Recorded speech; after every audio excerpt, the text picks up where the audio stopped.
20. Michael hará lo que desee. Siempre hace lo que quiere.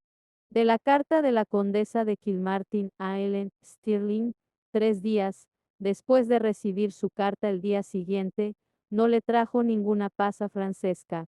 Cuando lo pensaba racionalmente, o al menos todo lo racionalmente que era capaz, le parecía que si tenía que encontrar una respuesta debería percibir una cierta lógica en el aire, algo que le indicara qué debía hacer, cómo actuar, qué decisiones necesitaba tomar. Pero no percibía nada. Había hecho el amor con él 2 veces. 2 veces. Con Mijael. Eso solo debería haberle dictado sus decisiones, convencido de aceptar su proposición. Debería hacérselo claro. Se había acostado con él. Podría estar embarazada, aunque esa posibilidad la veía remota, dado que le llevó 2 años enteros concebir con John. Pero incluso sin esa consecuencia, su decisión debería ser evidente. En su mundo, en su sociedad, ese tipo de intimidades en que había participado solo significaban una cosa. Debía casarse con él. Y sin embargo no lograba llevar el sí a sus labios. Cada vez que creía haberse convencido de que eso era lo que tenía que hacer, una vocecita interior le aconsejaba cautela, prudencia, y ella paraba, sin poder continuar adelante, con un miedo terrible de llegar al fondo de sus sentimientos, e intentar descubrir por qué se sentía tan paralizada. Michael no lo entendía, lógicamente. ¿Cómo podría entenderlo si ni ella se entendía? La tarde anterior, cuando despertó en la casa del jardinero, estaba sola y encontró una nota de él en la almohada, en la que le explicaba que llevaría a Félix al establo y no tardaría en volver con otro caballo. Pero cuando llegó, solo traía un caballo, con lo que la obligaba a compartir con él la silla, aunque esta vez ella montó detrás de él. Y mientras la ayudaba a montar el otro caballo, fuera de la casita del jardinero, le dijo al oído, iré a ver al párroco mañana por la mañana. No estoy preparada, contestó al instante, invadido su pecho por el terror, no vayas a verle todavía. A él se le ensombreció la cara, pero controló el genio.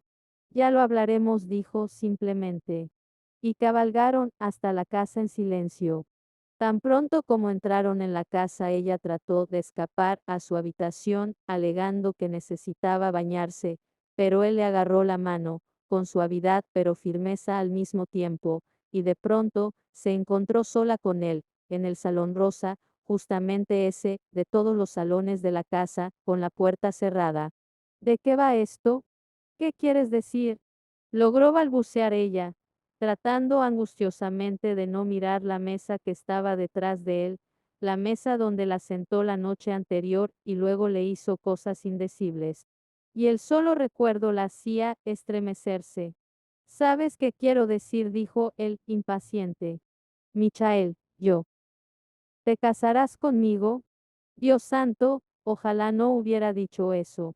Todo le resultaba mucho más fácil de evitar cuando no estaban las palabras ahí, suspendidas entre ellos. Yo. ¿Te casarás conmigo? Repitió él, esta vez en tono duro, con filo. No lo sé, contestó ella finalmente, necesito más tiempo. ¿Tiempo para qué? Ladró él. ¿Para que yo haga otros intentos de dejarte embarazada? Ella se encogió como si la hubiera golpeado. Porque los haré, le advirtió él, acercándosele más. Te haré el amor aquí mismo ahora, y nuevamente esta noche, y mañana 3 veces, si eso es lo que hace falta. Michael, basta. Me he acostado contigo. Continuó él, en tono seco, aunque extrañamente urgente, 2 veces. No eres una inocente, Francesca. ¿Sabes qué significa eso? Y justamente porque no era una inocente, y nadie esperaría que lo fuera, ella pudo decir, lo sé.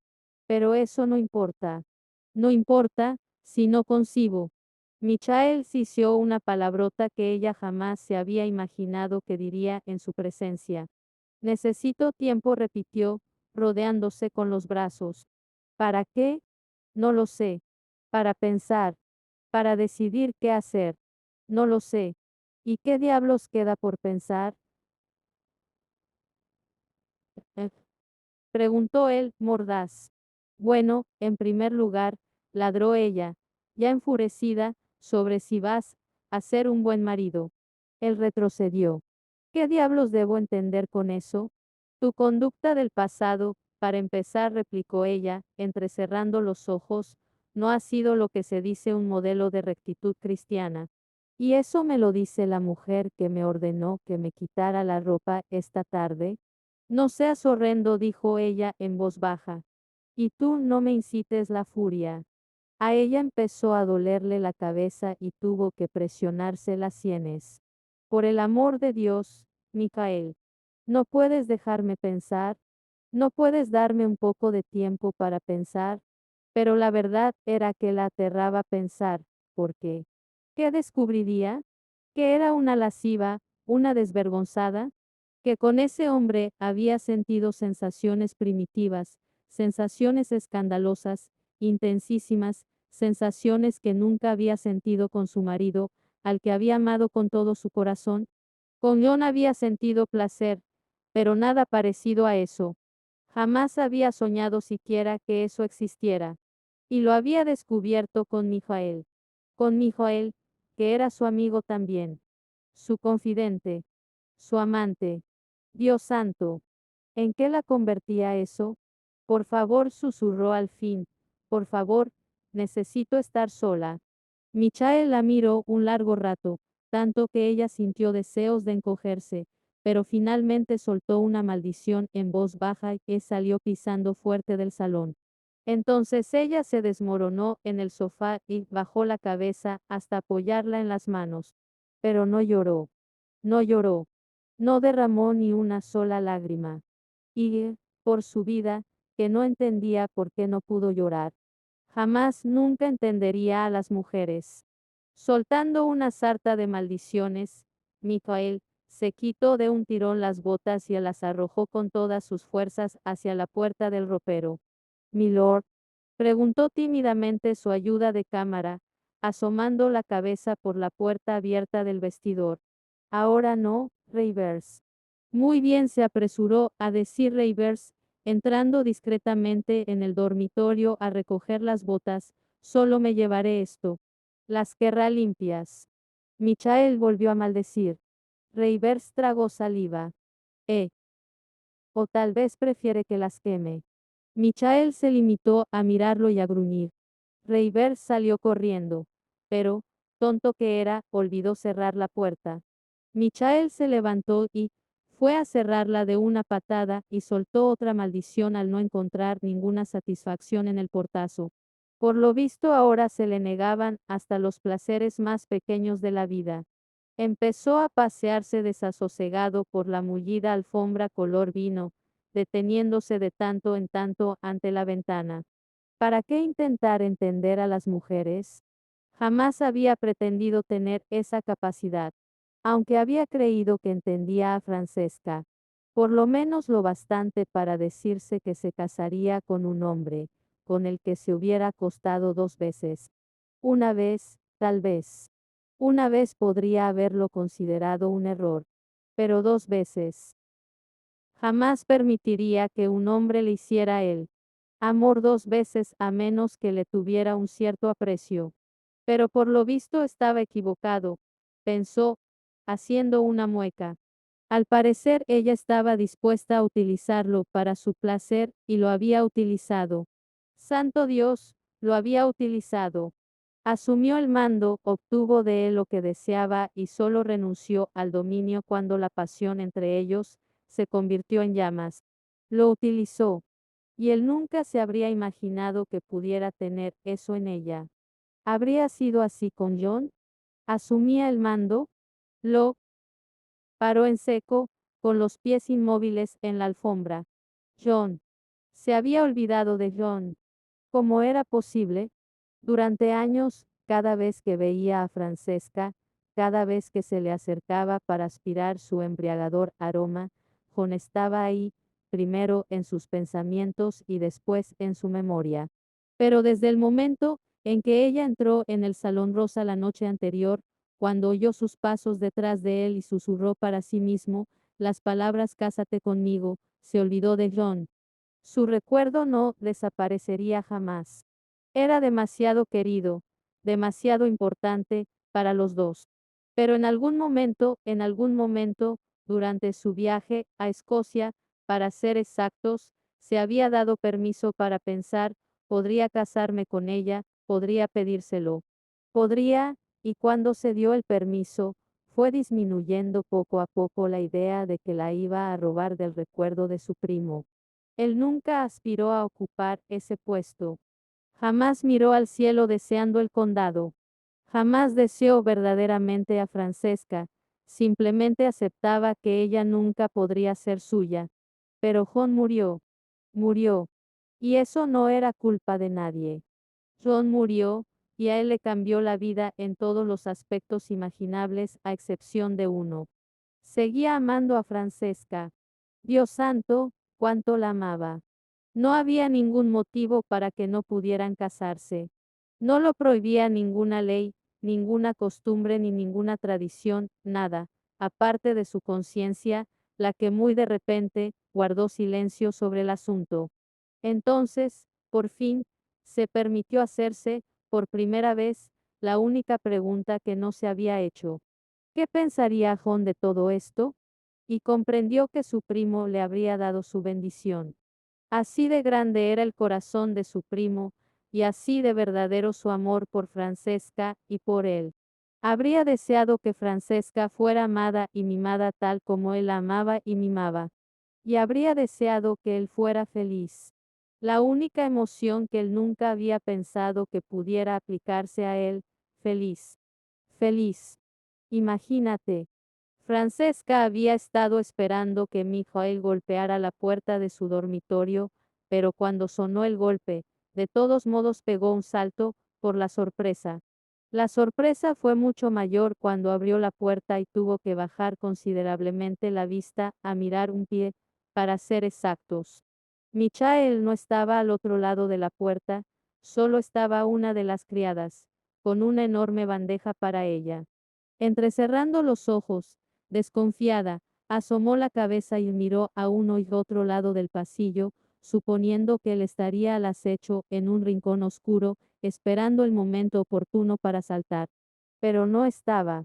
Su señoría pensó que podría tener hambre, dijo la criada, dejando la bandeja en el escritorio.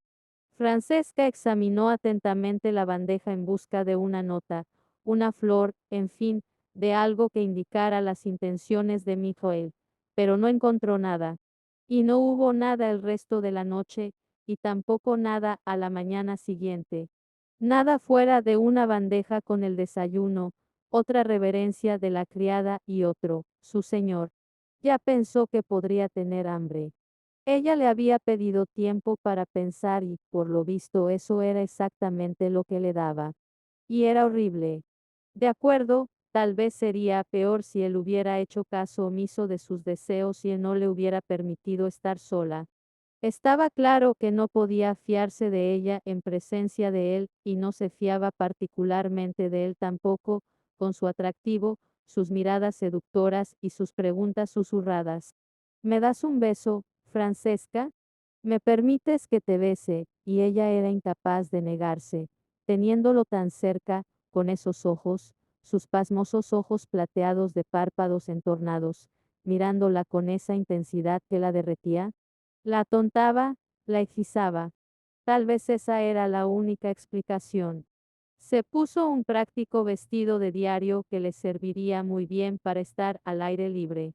No quería quedarse encerrada en su habitación, pero tampoco deseaba vagar por los pasillos de Kilmartin, reteniendo el aliento al dar la vuelta a cada esquina, esperando que Mijael apareciera ante ella. Si él se lo proponía, la encontraría, sin duda, pero por lo menos tendría que dedicar tiempo y esfuerzo a eso. Cuando se tomó el desayuno, la sorprendió comprobar que tenía bastante apetito, considerando las circunstancias. Después salió sigilosa y agitó la cabeza regañándose cuando miró furtivamente al lado y lado del pasillo, actuando como un vulgar ladrón, impaciente por escapar sin ser vista. A eso estaba reducida, pensó, malhumorada. Pero no lo vio cuando iba por el pasillo, ni tampoco cuando bajó la escalera. Tampoco lo vio en ninguno de los salones, ni salas de estar, y cuando llegó a la puerta principal, no pudo evitar fruncir el ceño. ¿Dónde estaría? No deseaba verlo, lógicamente, pero eso lo encontraba bastante decepcionante, después de lo preocupada que había estado. Colocó la mano en el pomo. Debería salir a toda prisa. Debería salir inmediatamente. No había un alma por ninguna parte y podía escapar sin ser vista. Pero se detuvo. ¿Michael? Susurró. En realidad, solo moduló la palabra, lo cual no contaba para nada, pero no lograba quitarse la sensación de que él estaba ahí y la estaba observando. ¿Michael? Dijo entonces, en voz baja, mirando hacia todos lados. Nada. Agitó la cabeza. Buen Dios. ¿Qué le pasaba? Se estaba poniendo muy fantasiosa, incluso paranoica. Echando una última mirada atrás, abrió la puerta y salió. Y no lo vio, pues él estaba observándola oculto en el esconce, bajo la escalera, curva, con una leve y muy franca sonrisa en la cara. Francesca perseveró al aire libre todo el tiempo que pudo, hasta que finalmente la derrotó una combinación de cansancio y frío. Había caminado sin rumbo por los campos, tal vez unas 6 o 7 horas, y estaba cansada, tenía hambre y no deseaba otra cosa que una taza de té. Además, no podía continuar fuera de la casa eternamente. Así pues, volvió a la casa y entró con el mismo sigilo con que había salido, con la idea de subir a su dormitorio, donde podría comer algo en privado. Pero aún no había llegado al pie de la escalera cuando oyó su nombre. Francesca. Era Mijael. ¿Quién iba a ser sino Mijael? No podría haber supuesto que la dejaría en paz eternamente. Pero lo extraño era que no sabía muy bien si eso la molestaba o la aliviaba. Francesca repitió él, asomándose a la puerta de la biblioteca, ven a acompañarme. Su voz sonaba afable, demasiado afable, si eso era posible. Además, ella sintió desconfianza por su elección de sala. No era más lógico que hubiera deseado atraerla al salón rosa, donde a ella la asaltarían los recuerdos de su tórrida unión sexual, o por lo menos haber elegido el salón verde, que estaba decorado en un lujoso estilo romántico, con divanes acolchados y cojines muy mullidos. ¿Qué pretendía hacer en la biblioteca, que, estaba segura, era la sala de Kilmartin que menos se prestaba para una escena de seducción? Francesca, repitió él, como si le divirtiera la indecisión de ella. ¿Qué haces ahí? Le preguntó ella, tratando de no parecer desconfiada. Tomar té. Té, hojas de una planta llamada té remojadas en agua hirviendo. Tal vez lo hayas probado. Ella frunció los labios. ¿En la biblioteca? Me pareció un lugar tan bueno como cualquiera, repuso él, encogiéndose de hombros. Se hizo a un lado y, con un amplio gesto con el brazo, le indicó que debía entrar, un lugar tan inocente como cualquiera, añadió. Ella trató de no ruborizarse. ¿Has tenido un paseo agradable? Preguntó él, en tono amable y amistoso. Sí, el día está precioso para estar fuera. Ella sintió, aunque me imagino que el suelo todavía está saturado de agua en muchas partes. ¿Qué se proponía? Pensó ella. Té, ofreció él. Ella sintió y agrandó los ojos al verlo servir una taza. Los hombres jamás hacían eso. En India tenía que arreglármelas solo de vez en cuando, explicó él, leyéndole el pensamiento. Ten. Ella sostuvo la delicada taza de porcelana, se sentó y la rodeó con las manos para calentárselas. Sopló ligeramente el té y tomó un sorbo para comprobar la temperatura. ¿Galletas? Ofreció él, presentándole una bandeja llena de todo tipo de exquisiteces horneadas. A ella le rugió el estómago y eligió una sin decir nada. Son muy buenas, comentó él, me comí 4 mientras te esperaba. ¿Cuánto tiempo has esperado? Preguntó ella, casi sorprendida por el sonido de su voz. 1 hora más o menos. Ella bebió otro sorbo. Todavía está bastante caliente. Hice traer otra tetera hace 10 minutos. Ah, esa consideración era, si no exactamente sorprendente, sí inesperada. Él arqueó una ceja, aunque muy levemente, y ella no supo si lo había hecho a propósito. Él siempre controlaba muy bien sus expresiones, habría sido un excelente jugador si hubiera tenido esa inclinación. Pero su ceja izquierda era diferente, ella había observado hacía años que a veces se le movía sola cuando era evidente que él quería mantener la expresión impasible. Siempre había considerado ese gesto su pequeño secreto, su ventana privada para ver el funcionamiento de la mente de él. Aunque ya no estaba segura de si deseaba una ventana así, entrañaba una intimidad con la que ya no se sentía cómoda. Por no decir que se había engañado al creer que alguna vez había entendido el funcionamiento de su mente. Él cogió una galleta de la bandeja, contempló un momento la pequeña porción de mermelada de frambuesas del centro y se la echó a la boca. ¿De qué va esto? Preguntó ella al fin, sin poder seguir conteniendo su curiosidad. Se sentía como una presa, bien cebada y lista para matar. ¿El té? Preguntó él, después de tragar su bocado, principalmente de té, si necesitas saberlo. Michael. Pensé que podrías tener frío, explicó él, encogiéndose de hombros, has estado fuera bastante tiempo. ¿Sabes a qué hora salí? Por supuesto, contestó él, mirándola sardónico. Y ella no se sorprendió. En realidad, lo único que la sorprendió fue no haberse sorprendido. Tengo una cosa para ti, dijo él. Ella entrecerró los ojos. Sí, es tan extraordinario eso. Musitó él y alargó la mano para agarrar algo que estaba en el sillón de lado. Ella retuvo el aliento. No un anillo. Por favor, que no sea un anillo. No todavía, no estaba preparada para decir sí. Y no estaba preparada para decir no. Pero él dejó sobre la mesa un ramillete de flores, cada flor más delicada que la otra. Ella nunca había sido muy buena para reconocer las flores, no se había tomado el trabajo de aprenderles los nombres, pero había unas absolutamente blancas, otras lila y otras que eran casi azules. Todas estaban elegantemente atadas con una cinta plateada. Se limitó a mirar el ramillete, sin lograr interpretar el significado de ese gesto. Puedes tocarlo, dijo él, con un asomo de diversión en la voz, no te contagiará ninguna enfermedad. No, claro que no, se apresuró a decir ella, sosteniendo el ramillete, solo que.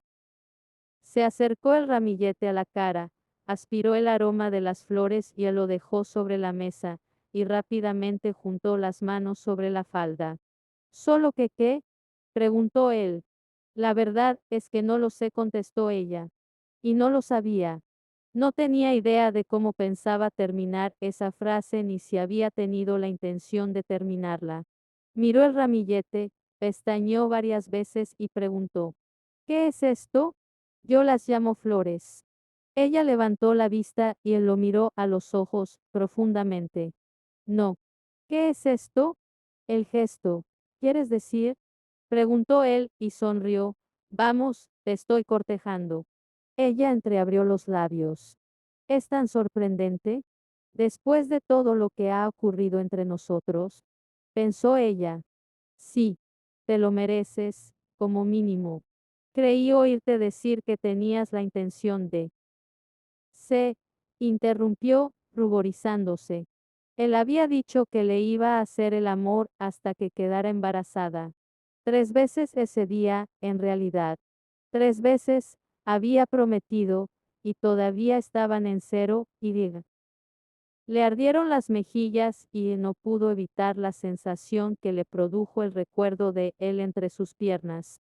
Santo Dios. Pero, afortunadamente, la expresión de él continuó inocente y solo dijo, he repensado mis estrategias. Ella se llevó la galleta a la boca y él le hincó el diente, cualquier pretexto para cubrirse un poco la cara con la mano y ocultar su azoramiento.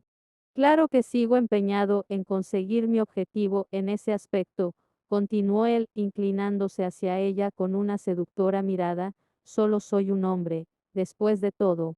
Y tú, como creo que lo hemos dejado más que claro, eres muy, muy mujer. Ella se metió bruscamente el resto de la galleta en la boca.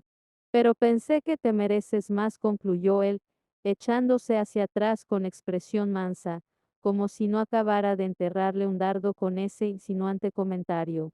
¿No te parece? Pues no, no se lo parecía. Al menos ya no. Lo cual era su problema. Porque mientras se echaba comida a la boca desesperada, no podía apartar los ojos de sus labios. Esos labios magníficos, que le sonreían lánguidamente. Se oyó suspirar. Esos labios le habían hecho cosas magníficas. A toda ella, palmo a palmo, centímetro a centímetro. Buen Dios, si prácticamente los estaba sintiendo en ese momento.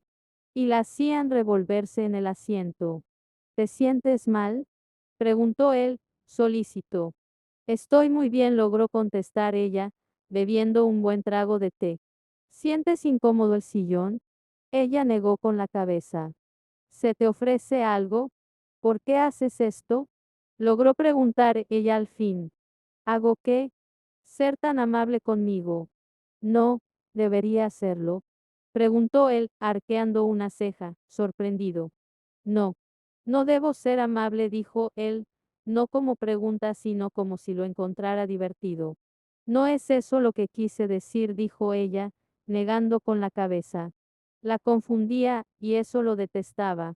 No había nada que valorara más que tener la cabeza fría y despejada, y Mijael había logrado despojarla de eso con un solo beso. Y luego hizo más. Mucho más. Jamás volvería a ser la misma. Jamás volvería a estar cuerda, pareces afligida. Ella deseó estrangularlo. Él ladeó la cabeza y él le sonrió. Ella deseó besarlo. Él levantó la tetera. Más, Dios santo, sí, y ese era el problema. Francesca, ella deseó saltar por encima de la mesa y caer en su regazo. ¿De verdad te sientes bien? Se le estaba haciendo difícil respirar. Franny, cada vez que él hablaba, cada vez que movía la boca, aunque solo fuera para respirar, a ella se le iban los ojos a sus labios. Y sentía deseos de lamérselos de ella. Y sabía que él sabía exactamente lo que estaba sintiendo, con toda su experiencia, con toda su pericia para seducir. Podría estrecharla en sus brazos, en ese momento, y ella no lo rechazaría. Podría acariciarla, y ella estallaría en llamas. Tengo que irme, dijo. Pero no logró decirlo con firmeza y convicción. Y no le ayudaba nada no poder desviar los ojos de los de él.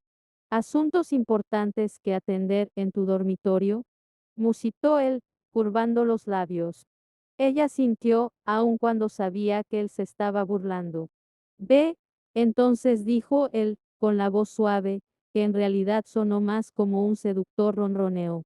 Ella consiguió mover las manos y ponerlas sobre la mesa. Se agarró del borde, ordenándose levantarse para salir, hacer algo, moverse. Pero, estaba paralizada. ¿Preferirías quedarte? Musitó él. Ella negó con la cabeza, o al menos creyó que lo hacía. Él se levantó, fue a ponerse detrás de su sillón y se inclinó a susurrarle al oído. ¿Te ayudo a levantarte? Ella volvió a negar con la cabeza y se levantó casi de un salto. Paradójicamente, su cercanía había roto el hechizo.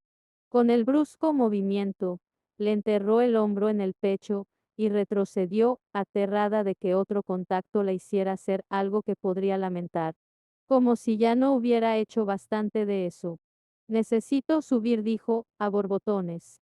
Sí, claro, dijo él dulcemente. Sola añadió. Ni soñaría con obligarte a soportar mi compañía un instante más. Ella entrecerró los ojos. ¿Qué se proponía él? ¿Y por qué diablos se sentía tan decepcionada? Pero tal vez, musitó él. A ella le dio un vuelco el corazón. Tal vez debería darte un beso de despedida. En la mano, por supuesto, eso sería lo decoroso. Como si no hubieran enviado al cuerno el decoro en Londres. Él le sujetó suavemente la mano. Estamos cortejando, después de todo, ¿verdad? Cuando él se inclinó sobre su mano, ella le miró la cabeza, sin poder apartar los ojos. Él apenas le rozó el dorso de la mano, con los labios. Una vez, dos veces, y eso fue todo. Sueña conmigo, le dijo, entonces, dulcemente. A ella se le entreabrieron solos los labios. No podía dejar de mirarle la cara. Él la atontaba, le cautivaba el alma. Y no pudo moverse. A no ser que desees algo más que un sueño, dijo él. Y ella lo deseaba. ¿Te quedas o te vas? Susurró él. Ella, se quedó. Dios la amparara, se quedó. Y Mijael le demostró lo romántica que puede ser una biblioteca. Ah,